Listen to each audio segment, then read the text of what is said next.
Hi, my name is Robin Wong. I'm a photographer based in Kuala Lumpur, Malaysia. In this video, I want to talk about a recent shoot that I did with this Olympus E-M1 Mark II. It was a low light situation. I had to go up to high ISO 12,800. Can this E-M1 Mark II survive? Let's do this!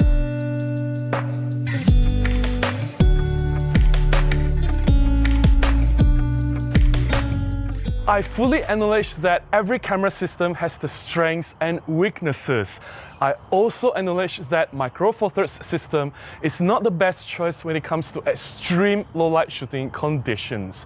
Having said that, I have used Micro Four Thirds system, especially the Olympus OMD cameras over the years, doing professional shoots in very challenging situations, and I've always delivered the shots to my clients. They were always happy with my shots, and I have no issue whatsoever. I found the Micro Four Thirds system to be more than sufficient for me to do my job.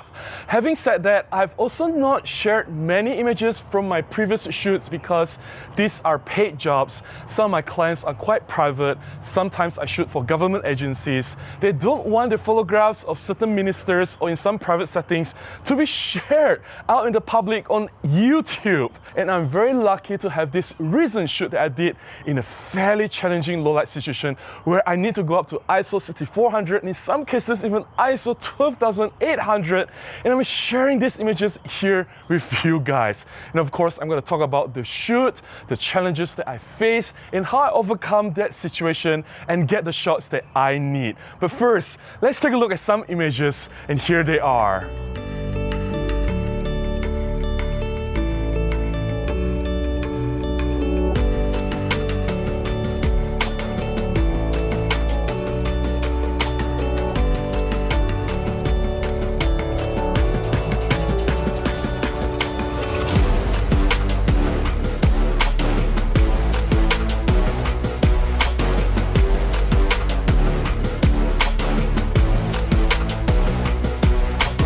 I can hear the insects screaming in the background. I can hear cicadas, crickets, even some birds chirping. But hey, these sounds are part of nature, and I hope they're not too distracting to the audio. About the job that I did recently, it was at Kuala Lumpur Performing Arts Centre, or in short we call it KLPAC. And I was shooting a live music performance called True Love Waits. It was a tribute to Radiohead. They were doing covers for popular Radiohead songs back in the day. They rearranged it, and it was performed by a live choir group. There were about 30-40 members of the choir people, and here is the thing that's very unique about this performance. There was no stage. In the whole, the performance, they move freely among the audience. The stage is everywhere. They will go to everyone, they will mingle with the audience. They're singing all over the places, and the microphones, they're placed above the performers, hanging down from the ceiling. They're placed at the side, everywhere, and they can sing wherever they stand. And I think this is quite an interesting arrangement because usually we know where the performers are, we know where the stage is, and we just focus our cameras and lenses at that direction. But now they are just everywhere. They can be behind me, in front of me, at my side, and they constantly move. I think that's the biggest challenge because I cannot predict where they'll be, what kind of formation they'll make, and what kind of dance moves or what they're gonna do next. They're just everywhere, and everything is happening all at once. So that makes things a little bit more challenging. But that particular performance was really interesting because they have a large screen projection with really interesting graphics. They have really interesting LED lights placed everywhere around the hall, and it was very dim with really interesting lights on the performance itself. I thought it was quite a challenge, but it was also a very, very fun performance to shoot. I used this Olympus E-M1 Mark II. It's my main camera. I brought along the OM1, the OM system OM1 as a backup, which I put in the camera. And I brought along a plethora of lenses. I used the Panasonic 9mm f1.7 for wide-angle shots. I have the Olympus 17 f1.8, 45 f1.8 and 75 f1.8 for most of my shots, and I'm sharing more of these shots with you guys.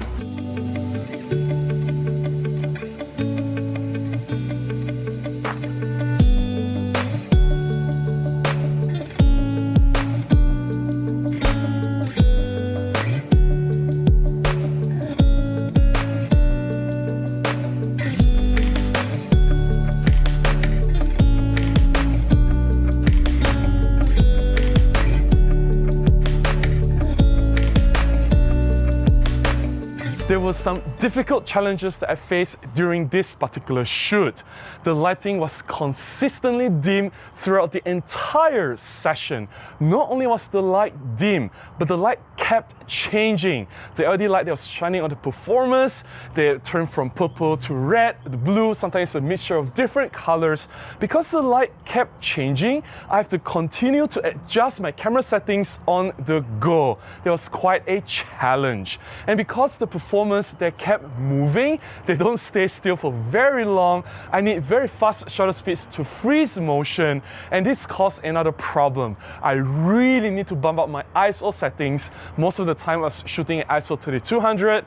A lot of times I shoot at ISO 6400. I had to go as high as ISO 12800 because there was dance routine happening in the middle of the performance. And it was very fast dance. The dancers were moving really quickly. And I need shutter speed of about 1/500 seconds or faster to freeze this movement. And you know what? As we increase the ISO numbers, the dynamic range of the camera also drops significantly.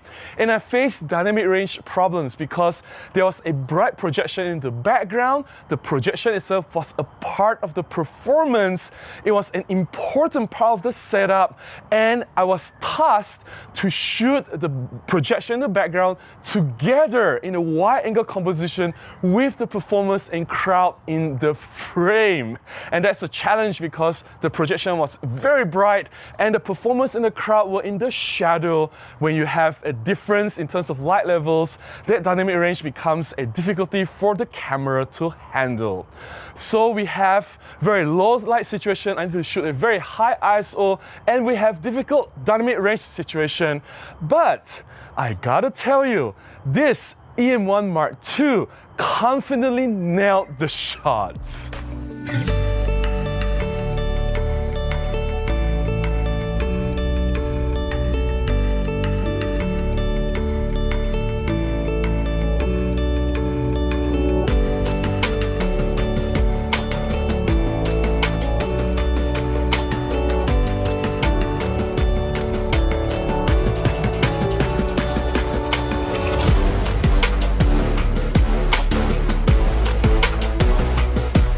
Looking at the images that come up from this E-M1 Mark II at very high ISO, of course, there is noise. If you pixel peep at 100%, 200% view, there is grain all over, there's degradation of pixel integrity, there's loss of color tonality, there's always a compromise.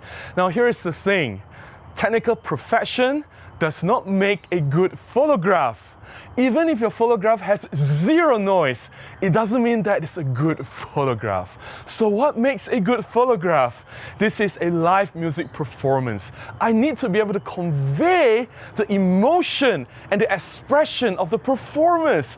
I need to be able to successfully capture the decisive moment. Now, moment trumps noise all day long. Because of that, I'm not afraid to go to high ISO and capture those grains in my images as long as I successfully capture the moment as well. At the end of the day, my clients, they are not going to complain about the noise in the image. They are not going to view the image at 200%, 400% and pinpoint at the noise problem. No, they're going to look at the expression, they're going to look at the moment that the photograph presents. And I gotta tell you, successfully capturing the moment should be the priority at all times. Now, I would rather use a small camera system. I know there are better cameras for low light. The full frame cameras will have 2 stops better dynamic range and high ISO performance. I admit that. But these cameras are also larger and the lenses are also heavier. I'd rather carry this E-M1 Mark II with a plethora of tiny lenses. Have you seen how tiny these lenses are? And it allows me to be a lot more agile. I can move around easier and this tip that I can share with you that can make you a better event and stage photographer. Move. You have to constantly move to different positions to capture a variety of angles, compositions, so that you can present a set of different framing for your client. That will be a more solid portfolio rather than you stay in one spot or two spots and just capture a few shots. You have to always move, and because this camera and lenses from this Olympus OMD system, they are so light and so small, I can move around much quicker. My agility is not compromised. And as I've said, I've used the prime lenses, and the main reason is because these lenses allow me to gather a lot more light. For wide angle, I use the Panasonic 9 f1.7. For tighter shots, I use the Olympus 17, 45, and 75 f1.8 lenses. They allow me to shoot cleaner images. I don't have to go ridiculously high ISO if I don't have to. And I will be honest with you, if you use the Olympus 12 to 40 and the Olympus 12 to 100 Pro lenses in this situation, you will not survive. And in terms of autofocus, this E-M1 Mark II nails the focus confidently. I have extremely high hit rate. I cannot say the same about the OM system E-M1. There were times when smoke was released throughout the entire location, and it was making everything looking like it was hazy. It was very low in contrast. Based on previous experience, I have to tell you, E-M1 definitely will fail in this situation. That's why I'm using the E-M1 Mark II as my main camera, and it's still more than sufficient to get the job done.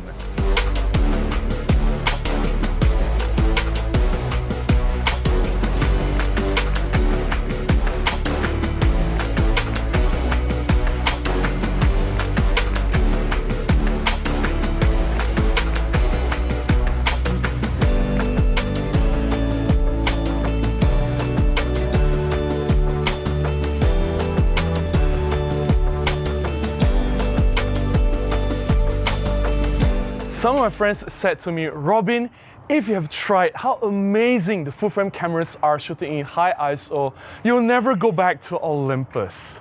That is so not true. And how dare you to assume that I've never tried other full frame cameras before? As a photographer, I'm constantly curious, and I explore around and see what's available out there. I constantly educate myself of whatever that's latest and greatest available, right? Just because I use Micro Four Thirds as my main workhorse, it doesn't mean that I don't know or I don't understand what's available out there. I'm not saying that Micro Four Thirds is better than everyone else, no. But I'm just saying that Micro Four Thirds is more than sufficient for me to get the job done. That's all I have to share about this Olympus E-M1 Mark II and how I use it for a challenging low-light job recently. I hope you have benefited from my sharing, and I hope you've enjoyed looking at my photographs. If you do, please consider buying me a cup of coffee, or you can contribute directly to my PayPal. Links in the description below on how you can do that. Any small contribution goes a long way. It will definitely help me to continue making more content and publish them right here. Until the next one, please go out and take more photographs. Bye-bye.